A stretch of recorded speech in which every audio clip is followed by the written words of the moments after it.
আপনার বাড়ির আশপাশে বাসজার টাসজার নাই, তা টয়লেট ব্যবহার করেন কেন? টয়লেটটা ভেঙে ফেলাইতে পারেন না? এই টয়লেটে বইয়ে কাম সারা আর বাসজার ক্ষেত খামারিতে নিরিবিলি কাম সারা বহু ব্যবধান, বহু ব্যবধান। আমি তো বুঝাইতে আসি, আমি যে এনে যাই সবাইকে বুঝাইতে আসি, আমার মুরব্বী আমার ওয়েতে আমি বুঝাইতে আসি যে এর মধ্যে অনেক পার্থক্য।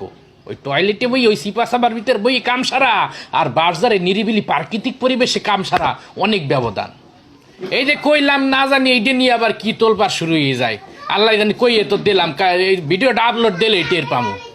হ্যাঁ, কোন ওই ভেদে মারে ফটো শুদ্ধ হয়ে যায় বিয়ানি কতে। আবার আপনি আপনার জায়গায় বইয়ে খালি চিল্লাইতে আসেন যে মোরা টয়লেট বানামু টয়লেট বানামু, খালি চিল্লাইলে কি কাম হইবে?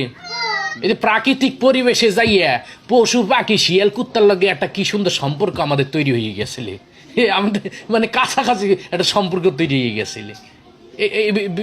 এই সুসম্পর্কটা নষ্ট করে দিয়েছেন আপনারা এই বাড়ি বাড়ি টয়লেট বানাইয়া। এই টয়লেট বানানোর আন্দোলন করে আপনারা এই সুসম্পর্কটা নষ্ট করে দিয়েছেন। যান ঘরের কোনায় যাইয়ে কাম সারেন, ঘরের ভিতরে এখন গন্ধ হয়ে যাক।